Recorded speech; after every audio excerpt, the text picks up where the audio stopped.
Because one of the other scenarios is that your craft is on a pontoon at your place, blows off the water or blows off your houseboat or whatever, lands in the water and drifts off. Or it's, people tie their tinny up to the back of their houseboat, they can't tie knots, and it comes undone with the tide and tugging the rope and drifts off. When the rescue is activated, a search rescue pattern can easily cost $100,000 a day, right, between the choppers and the rescue boats, and whatever the police charge for their services are, or what they cost, they don't really charge.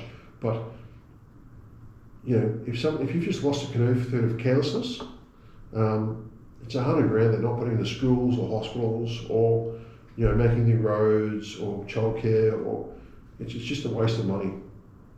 All right, so what we offer is a tag for $10 or $15. You're really a much better option and belong that much money. Right? It's about being responsible for what you do. They put up these photos, they pull all the stuff out of your craft. Troubling things for them is where they find a sandwich, or they'll find like a cold can of Coke or a bottle of water. It's still cold. That means that canoe's only been lost in the last 3 or 4 hours, right? Maybe the last 20 minutes, right? So obviously when the phone call gets made, it's like, we just found a canoe, no one's here, but we're in the Moreton Bay. That's ground zero, right? That starts the clock. These are search patterns of Rescue 500. So again, when there's a search called in, if I'm not part of it, I'll quite often get a phone call. Someone's been from the water police on the work phone saying, look, we've just found a canoe, we'll send you some pictures. Do you know whose it is? It's got my tags on it. Yep, belongs to John Smith. Here's his phone number. Just take a screenshot of the information sent to the water police and they can start doing their stuff. My job as the Australian Watercraft Registry is not to do search patterns for people or not provide information, provide search services or tell people what to do. Remember, the public calls me or the water police call me. I provide information to the water police. Your information, if you become a member, doesn't go to members of the public, doesn't go to on-water rescue services directly. It goes through the water police and they can hand it out. And there is a disclaimer on our website that customers get saying, look, you're providing information as based on your personal health and saving a life, so that information doesn't get distributed.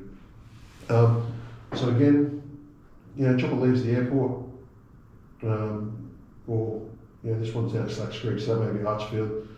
Goes up, does the search patterns it wants to do, and then we'll come back and might we can hang back here, and it's redirected to another hospital transfer, something like that.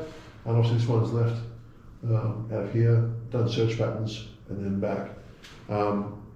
There are 5 or 6 search patterns they do. Sometimes they'll do just like a line pattern, just come backwards and forwards in zigzag.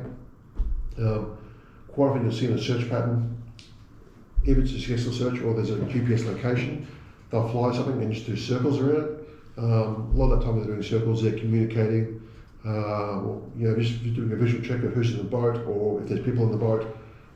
If they can't see people in the boat, obviously helicopter's quite loud. If no one comes out of the boat, there'll be a vessel activation to go get the boat, and then they'll start doing search patterns to try and find where someone's come out of the boat, basic information they get from the water police, and where the suggested patterns are, where they're from. Right? So it's pretty full on. So I guess if you're a paddler or you have an unregistered ungovernment registered craft, so a tender, a tinny, stand-up paddleboard, canoe, kayak, outrigger canoe, merino, different things. Even if you have dive gear, there are guys who go spearfishing, will spear a fish and spear a really big fish, and they can't get back up to the surface because the fish is too strong and pull them away. They just, when they ditch their gun and get back to the surface. You can put out tags on anything. You can put it on your dog if you want, but it's a really good service. I am, without bragging, I am the best in the world at what I do. It is very important. And while I've spent a lot of money on it, it's making the best systems available for you to survive. You know, when I used to do target archery, I have a responsibility as an archer to do what I do safely.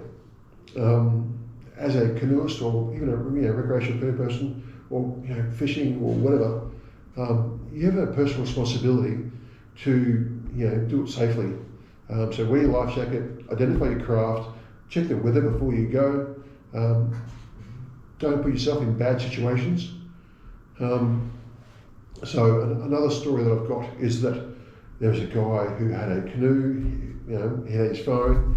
He'd been fishing, and then the weather picked up, and he wanted to go back into the wind and the swell back where his car was. And he was in a bay. So he's paddling away, and his feet kicking on his pedals, and he's making a post. He posted on Facebook and said, "Oh guys, weather's really picked up today. I'm heading back over there. You can see how rough it is." And he's bouncing down this kayak and stuff, and he died. So you have to survive your trip. Ideally, you want to go back to where you came from. But if the option available to you is you end up somewhere where you don't want to be, but on the land, that's a good outcome. That is a better outcome than dying. It's a better outcome than wearing yourself out, because you can wear yourself out and then become fatigued and then land in the water, and then you're stressed, you're physically fatigued, you're going to start getting subjected to weather conditions, and it really becomes a downward spiral for you to survive. You've got to make better choices. So, be responsible for what you do. Some of the on-water stuff that I've done,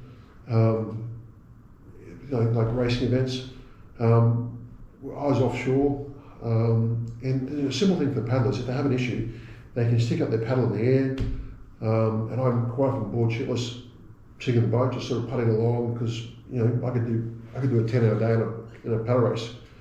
So I'm seeing myself and look around and count paddlers and stuff, and get a bit bored. But if I see someone put the paddle in the air, the Thundercat's quick enough, I race over to them. "Hi, how you going? What's the issue?" And they're like, "Oh, my steering broke," or "I don't feel well, I've got a cramp," and no worries at all. I grab them, put them in the boat, grab the canoe, and we go back to the beach. And I notify the race director that I've dropped someone back into the beach, or that I've got someone that's not feeling well or something like that, and the local first aid person or the paramedics can come in and pick them up and look after them, and I'll go back to the race. Had an issue where I was offshore, a person wasn't feeling well, didn't say anything, and then blacked out.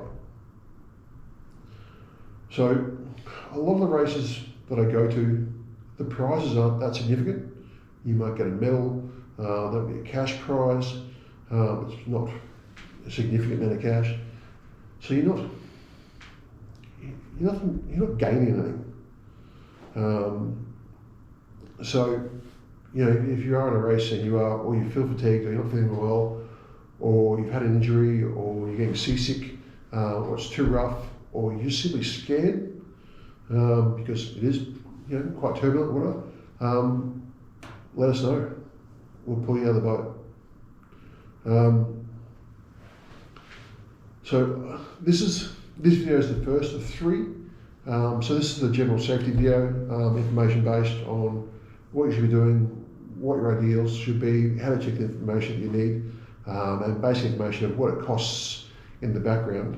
Not that it matters, because you're being rescued anyway, but if your craft isn't tagged and it falls off your houseboat or something, you can waste $100,000 in a day, right? If no one knows what your craft looks like, or you're away on holidays, and your canoe falls off your pontoon on the coast and floats around, you don't get information, you don't answer your phone, that could be a 2-day search, wasting everyone's time, because you're careless, essentially. You're not taking the appropriate action to be responsible for what you do. The second video is going to be on performance craft. So essentially, I'm calling it how to hot rod your canoe. A lot of the paddlers have come out of or have been trained by surf lifesaving people, or essentially people who race at the beach in surfcraft. The problem with that is that their understanding of the water isn't where it needs to be for ocean racing. So if you're racing in the beach, you leave the beach, you go through some swell, and you come back with breaking waves back to the beach. Right? They have limited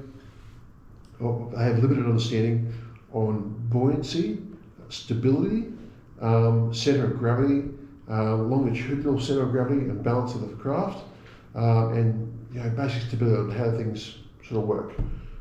So short story of that is that through my coxswain training, I understand these principles. I spend a lot of time in the water just looking at racing and looking at how they're doing stuff and like, that really could be done better. So it's not only just for small craft, but also outrigger canoes, and also then solo craft like a surf ski, on how to hot rig your craft to perform better, particularly in downwind events or down swell events. Downwind paddling has got nothing to do with the wind, other than the fact that it creates wave action. But a lot of people, in picking their craft, pick the wrong craft for those styles of events, and they mislead themselves into how they think they actually perform. So being that I've watched a lot of this, I'm commercially qualified, I'm doing a thing on how to hot wire or hot rig your canoe to go faster.